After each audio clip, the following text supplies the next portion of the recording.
بعد الحمد والسلام آپ نے فرمایا کہ ساری جو مخلوق ہے نا، ساری کی ساری مخلوق اگر اس کو کوئی راستہ چاہیے صلح کا، نعمت کا، تو وہ سارے کے سارے آقا علیہ الصلوۃ والسلام کی اسوہ حسنہ سے سیکھ سکتے ہیں۔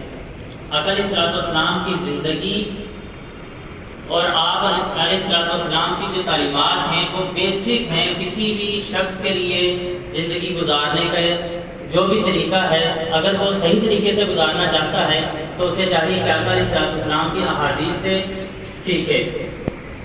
اور آپ نے فرمایا کہ جیسا کہ آپ نے ملائکہ کا نام تو سنا ہوگا نا، جب ملائکہ کے سامنے اللہ تبارک و تعالیٰ نے انسانوں کی تخلیق کا ذکر کیا تو انہوں نے کہا کہ آپ ایک ایسی قوم پیدا کریں گے کہ جو زمین پہ جا کے فسادات کرے گی۔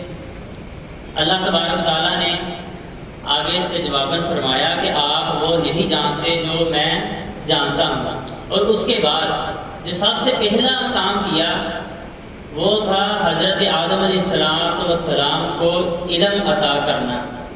انہوں نے فرمایا کہ آپ لوگ چونکہ علم حاصل کر رہے ہیں، آپ کو پتہ ہونا چاہیے کہ علم کی کتنی بلند مرتبہ ہے علم حاصل کرنے کا۔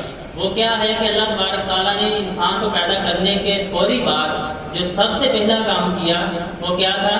علم کا حاصل کرنا۔ اور اللہ تبارک تعالیٰ نے حضرت آدم علیہ السلام کو جو انبیاء کے جتنے بھی تھے ان سب کے نام جو تھے وہ اللہ تبارک تعالیٰ نے ان کو بتائے تاکہ وہ فرشتوں کو بتائے۔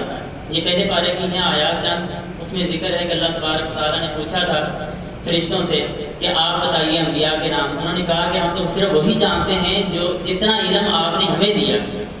پھر حضرت آدم علیہ السلام کو کہا، پھر انہوں نے سب کے بتا دیے۔ اور وہاں پر بھی جو غور طلب بات ہے نا وہ یہ ہے کہ حضرت آدم علیہ السلام کو جو بلند مرتبہ ملا وہ کس وجہ سے تھا؟ علم کی وجہ سے تھا۔ اور جو بندہ بھی اللہ تبارک و تعالیٰ کا راستہ چاہتا ہے کہ اللہ تبارک و تعالیٰ تک پہنچ جائے گا، اس کے لیے سب سے بہترین جو بات ہے وہ یہ ہے کہ وہ آقا علیہ السلام کی زندگی کا مطالعہ کرے۔ آقا علیہ السلام نے خوشی میں کیسے زندگی بسر کی، غم میں کیسے زندگی بسر کی، ہمسائے کے ساتھ کیسا سلوک کیا، دوست کے ساتھ کیسا سلوک کیا، بیوی کے ساتھ کیسا سلوک کیا، بچوں کے ساتھ کیسا سلوک کیا، اور جو بھی جتنی بھی مخلوقات تھیں ہر ایک کے ساتھ آقا علیہ السلام نے کیا برتاؤ کیا، ہمیں چاہیے کہ وہ سیکھیں اور اسی طرح ہم زندگی گزاریں۔ اسی میں ہماری فلاح اور بہبود ہے اور اسی میں امن ہے۔ اور آپ نے فرمایا کہ اللہ تبارک و تعالیٰ کی جو ذات ہے، اللہ تبارک و تعالیٰ کی جو ذات ہے، آیا کہ وہ عرش کی محتاج ہے کہ نہیں؟ اس کا سادہ سا ہے کہ وہ عرش کی محتاج نہیں ہے، کیونکہ اللہ تبارک و تعالیٰ ہر جگہ ہے، ہمارے دائیں طرف بھی، بائیں طرف بھی، اوپر بھی، نیچے بھی، ہم جس جگہ بھی چلے جائیں ہمارا یہ ایمان ہے، ہمارے ایمان میں یہ چیز کیا ہے؟ شامل ہے کہ اللہ تبارک و تعالیٰ کی ذات ہر جگہ موجود ہے۔ اور اس کو کسی بھی، کیونکہ اگر وہ اللہ تبارک و تعالیٰ نے فرمایا کہ جو ہاتھ ثابت کرے، اگر ہم یہ مان لیں کہ اللہ تبارک و تعالیٰ کے ہاتھ ہیں یا اگر ہمارے ہاتھوں جیسے، کیونکہ ہمارے ہاتھ جو ہیں یہ فنا ہونے والے ہیں، اور اللہ تبارک تعالیٰ کی ذات کیا ہے؟ قائمی ہے، اس کو کبھی بھی فنا نہیں آئے گی۔ اس لیے اللہ تبارک و تعالیٰ کی ذات جو ہے وہ عرش کی یا جسم کی کسی بھی چیز کی کیا ہے؟ محتاج نہیں ہے۔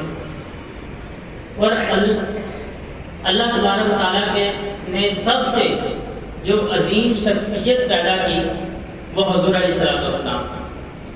اور ہم سب، ہمارا زندگی میں آنے کا مقصد صرف یہی ہے کہ ہم اللہ تبارک و تعالیٰ تک رسائی حاصل کر لیں، اور وہ رسائی جو ہے صرف ایک ہی صورت میں ہم حاصل کر سکتے ہیں، وہ ہے آقا علیہ السلام کے اسوہ حسنہ کو عملی طور پر ہم اپنے اوپر لاگو کر لیں اور اسی طریقہ کار سے ہم اپنی زندگی گزاریں۔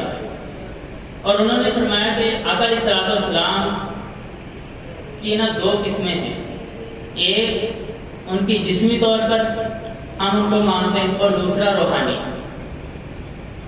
اب چونکہ ہم سب نے جتنے بھی علم ہے وہ ہم نے عربوں سے حاصل کیا، اور یہاں پر بھی انہوں نے تقسیم کی کہ دو طرح کے مسلمان ہیں، ایک ہیں عربی اور ایک ہیں اجمی۔ اور چونکہ ہم نے عربوں سے علم حاصل کیا، اور زیادہ تر اب عربوں کے ہاں سب سے جو پہلی مثالیں ہیں وہ ہمارے لیے کون ہیں؟ آقا علیہ الصلوۃ والسلام کے صحابہ کرام، آقا علیہ الصلوۃ والسلام کے صحابہ کرام۔ بڑی قابل غور بات ہے، ذرا توجہ کریں۔ ادھر انہوں نے جو چیز ثابت کی وہ یہ تھی کہ آقا علیہ الصلوۃ والسلام کے صحابہ کرام سے ہم نے علم حاصل کرنا ہے، ان کی زندگی کو دیکھنا ہے۔ اب جتنے بھی علماء ہیں سب کے سب حضرت صدیق اکبر رضی اللہ تعالی عنہ کو کیا ہے کہ بلند، سب سے انسانوں میں سے افضل کیا ہے؟ ان کا مرتبہ ہے۔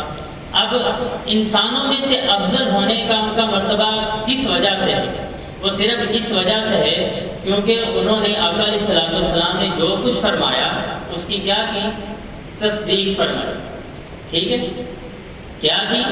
تصدیق فرمائی۔ اور انہوں نے بہت ہی پیاری مثال دے کر واضح کیا کہ دیکھیں اسلام میں بہت ساری جنگیں لڑی گئی، اور حضرت ابو بکر صدیق رضی اللہ تعالیٰ عنہ نے نہ تو حضرت خالد بن ولید نہ سعد بن وقاص رضی اللہ تعالیٰ عنہ کی طرح جنگیں لڑی، لیکن اس کے باوجود بھی ان کا مرتبہ سب صحابہ سے بلند ہے۔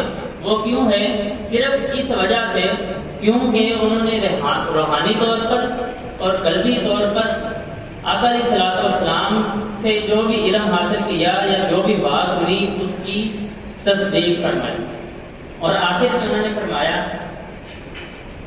کہ اللہ تبارک و تعالیٰ جب آپ لوگوں سے سوال کرے گا کہ ہمارے شاہ صاحب کی جو قبریں ہیں ان کے بارے میں پوچھا جائے گا تو کیا کہیں؟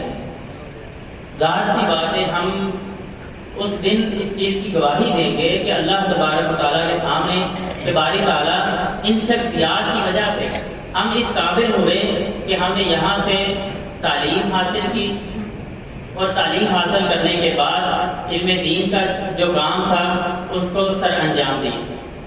اور آخر میں انہوں نے آپ لوگوں کی تعریف کی کہ بہت ہی پیارے بچے ہیں اور اچھے انداز میں بیٹھے ہوئے ہیں، اور اللہ تبارک تعالیٰ آپ سب پہ رحمت فرمائے، اور آپ کے لیے دلوں دعائیں کی انہوں نے۔ اللہ تبارک تعالیٰ آپ کو صحیح طریقے سے علم حاصل کرنے کی توفیق عطا فرمائے۔ صرف علم نہیں بلکہ پلس نفع بخش۔